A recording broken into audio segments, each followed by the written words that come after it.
He built model airplanes out of scrap wood in a small Texas town, and 64 years later, he stood before television cameras and told the world he was losing his memory. Chesley Sullenberger, the man who once glided a powerless jet onto the Hudson River without losing a single life, has revealed he is living with early-stage Alzheimer's disease. And this time, there is no runway to aim for, no water landing to execute, no textbook maneuver that can bring this plane down safely. For 16 years, the name Sully has meant one specific thing to the American public: composure under impossible pressure. It has meant the image of an airline captain in his crisp uniform, guiding U.S. Airways Flight 1549 to a landing so precise, so unbelievably calm, that people started calling it a miracle before investigators had even finished their reports. But somewhere behind that image was always a private man, one who rarely sought the spotlight and who, by his own admission, spent the weeks after that January afternoon in 2009 fighting off flashbacks and sleepless nights that never made it into the headlines. Now, at 75, that same private man has chosen to speak again, not about triumph this time, but about decline. And the way he has chosen to speak about it says as much about who Sullenberger really is as anything that happened over the Hudson River 16 years ago. To understand why this diagnosis lands with such particular weight, it helps to go back to where the story actually began, long before the geese struck those engines and long before Tom Hanks played him in a Clint Eastwood film. Chesley Burnett Sullenberger III was born on January 23, 1951, in Denison, Texas, a small city near the Oklahoma border, into a family with Swiss-German roots that trace back generations. He grew up with one younger sister, Mary, in a household built on discipline rather than noise, the kind of quiet Texan upbringing where achievement was expected but rarely celebrated out loud. As a boy, he built model aircraft and watched military jets pass overhead from a nearby Air Force base, and that fascination hardened into something closer to a calling. He was, by every account, an unusually gifted student, ranking near the top of virtually every subject, testing into Mensa by the age of 11, and eventually graduating near the top of a high school class of roughly 350 students, while serving as president of the Latin Club and playing first chair flute. But it was the sky that pulled at him hardest. He earned his glider license at 14 and was flying a small Aero Inca Champion by 16, years before most of his classmates had a driver's license. That early obsession carried him directly into the United States Air Force Academy, where he entered with a class in 1973 and was selected for a competitive cadet glider program almost immediately. By the end of his first year, he was already serving as an instructor pilot for fellow cadets, an unusual distinction for someone so young. And when he graduated, he received the Outstanding Cadet in Airmanship Award as the top flyer in his class. The Air Force then sent him to Purdue University, where he earned a master's degree in industrial and organizational psychology, a field that would quietly shape the rest of his career far more than most people realize. Understanding how people behave, communicate, and make decisions under extreme stress became, in many ways, the intellectual backbone of everything Sullenberger did afterward. He trained on the T-37 and T-38, earned his wings, and moved into the F-4 Phantom II, flying with fighter squadrons in England and Nevada and rising to the rank of captain, all while quietly serving on aircraft accident investigation boards, absorbing lessons that would define the second half of his life.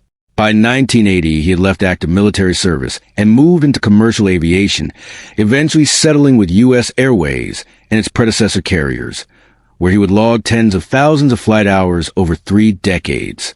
What most passengers never knew, as they boarded his flights and half listened to pre-flight announcements, was that the man in the cockpit had also spent years working as a flight instructor, as an accident investigator for the National Transportation Safety Board, and as a safety chairman within the Airline Pilots Association. His work quietly influenced Federal Aviation Administration safety guidance, and he helped develop the Crew Resource Management course that U.S. Airways adopted, a program he personally taught to hundreds of crew members. In 2007, he founded Safety Reliability Methods, a consulting firm designed to bring aviation-grade safety thinking into hospitals, factories, and other high-risk industries. And he co-authored research with NASA scientists examining the specific conditions that tend to produce catastrophic error in the cockpit. In other words, long before January 15th, 2009, Sullenberger had already spent his entire adult life studying exactly what goes wrong when things fall apart, and exactly what a well-trained human being can do about it. Then came the day that made him a household name. Flight 1549 had been airborne for barely 2 minutes when it struck a flock of Canada geese, and both engines lost power almost simultaneously, leaving Sullenberger and First Officer Jeffrey Skiles gliding a powerless Airbus A320 over one of the most densely populated cities on the planet. Air traffic control offered him a return to LaGuardia or a diversion to nearby Teterboro Airport. Sullenberger judged, in a matter of seconds, that neither runway was reachable and made the decision to ditch the plane in the Hudson River instead. He later described the sound of the engines going silent as genuinely shocking and admitted that the moments before touchdown produced the worst sinking feeling of his entire flying life. And yet the landing itself was smooth enough that the aircraft stayed largely intact on the water, giving all 155 people aboard time to evacuate onto the wings and into the rescue boats that arrived within minutes. Sullenberger walked the aisle twice to make certain the cabin was empty before he became the last person off the sinking plane, a detail that, in hindsight, tells you almost everything about the kind of person he is. Investigators later concluded that ditching the river had, in fact, been the correct call, since standard emergency procedures for engine failure are built around cruising altitude rather than the seconds immediately following takeoff, and any attempt to turn back risks a crash inside a crowded neighborhood. New York's mayor at the time nicknamed him Captain Cool, though Sullenberger has since admitted the calm exterior masked real fear, and that he struggled with symptoms resembling post-traumatic stress in the weeks that followed, including sleeplessness and recurring flashbacks. Tributes poured in from every direction. President George W. Bush called him personally. President-elect Barack Obama invited the entire crew to his inauguration. Congress passed formal resolutions honoring Sullenberger, Skiles, the cabin crew, and the first responders, and Time magazine ranked him second on its list of the year's most influential people. None of it, by every account from people close to him, sat entirely comfortably with a man who friends have long described as shy and reticent. Rather than disappearing once the headlines faded, Sullenberger built a genuine second career out of that unwanted fame. He kept flying commercially until 2010, when he retired after 30 years, closing out his career with a final flight from Fort Lauderdale to Charlotte alongside Skiles and several of the original Flight 1549 passengers. That same year, France awarded him the rank of officer in the Legion of Honor. In 2009, working with journalist Jeffrey Zaslow, he published the memoir Highest Duty, which went well beyond the Hudson River landing to explore the death of his father by suicide in 1995 and the private grief that followed, a disclosure that quietly turned Sullenberger into an advocate for mental health awareness years before it became a mainstream cause. That memoir became the foundation for the 2016 film Sully, directed by Clint Eastwood and starring Tom Hanks, introducing an entirely new generation to a story many assumed they already knew in full. His expertise became a fixture of American media. In 2011, CBS News appointed him as its aviation and safety analyst, a role in which he explained complex aviation incidents to millions of viewers whenever a major story broke. He addressed world leaders at the World Economic Forum in Davos, speaking on crisis leadership and decision-making under extreme pressure. He became one of aviation's most consistent watchdogs, publicly criticizing Boeing and federal regulators after the 737 MAX crashes and testifying before Congress that the disasters should never have happened, arguing that an overly close relationship between manufacturers and regulators had allowed warning signs to go unaddressed. In 2021, President Biden nominated him to serve as a United States ambassador to the International Civil Aviation Organization, a role confirmed by the Senate, and he presented his credentials in Montreal in February 2022, capping a decades-long transformation from a quiet regional pilot into one of the most trusted voices in global aviation policy. Away from the podium, his private life stayed remarkably steady. He married fitness instructor Lorrie Sullenberger in 1989, and the couple settled in Danville, California, where they adopted 2 daughters, Kate and Kelly, and built the kind of ordinary family routine that stood in sharp contrast to his public reputation.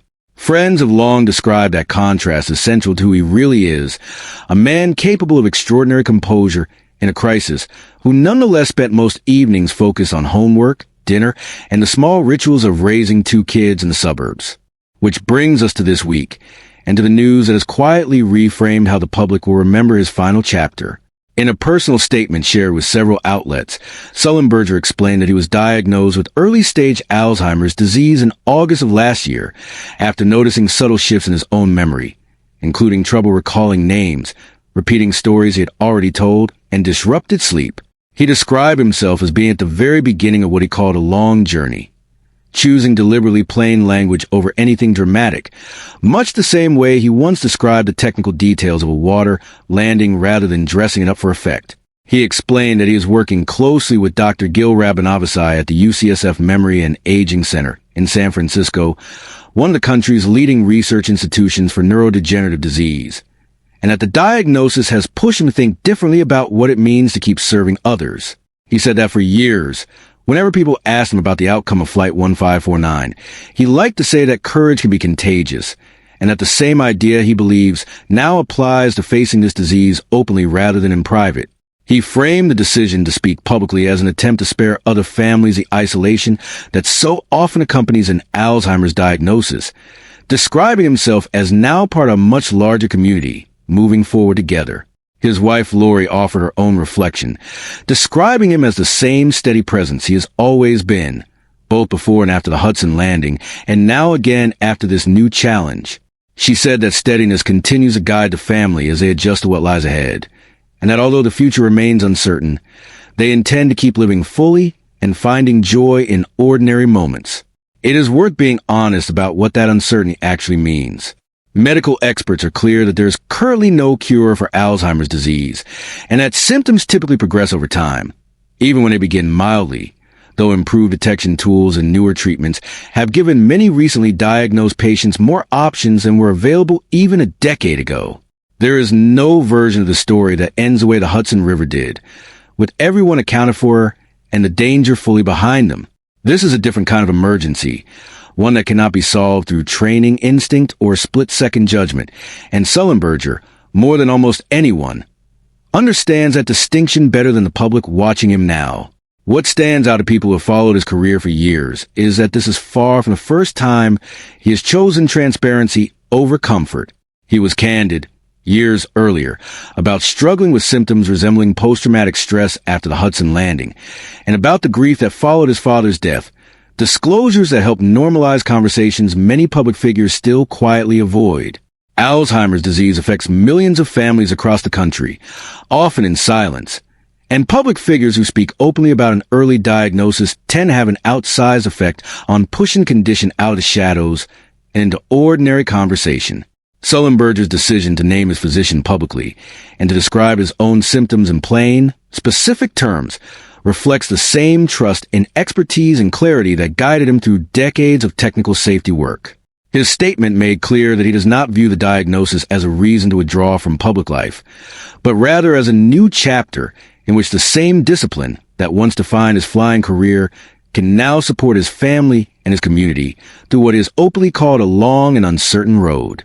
There is something quietly devastating about watching a man whose entire public identity was built on a single afternoon of extraordinary calm now apply that same calm to something he cannot land safely, something with no river waiting below to catch him. And yet there is also something familiar in it, something almost consistent with everything we already knew about him. Whether he was gliding a powerless aircraft toward the surface of the Hudson River, testifying before Congress about airline safety standards, or simply telling the public the plain truth about a difficult diagnosis, Sullenberger has consistently chosen clarity over spectacle and honesty over the easier silence. Those close to the family, say his daughters, Kate and Kelly, have rallied around him the weeks since the diagnosis became public. In a household that has always leaned on routine and honesty during hard moments, the same household that once balanced a demanding airline schedule with ordinary family life in Danville, California. He has not retreated from public view. He has continued granting interviews and issuing statements in his own words, choosing to remain the primary voice of his own story rather than letting others narrate it for him. The same instinct that once made him walk the aisle of a sinking aircraft twice, checking and rechecking that everyone else was safe before he considered his own position. 16 years ago, the world watched him bring a broken aircraft down onto the water with barely a second to spare, and called it a miracle. Today, There is no miracle available, no maneuver, no window of opportunity measured in seconds.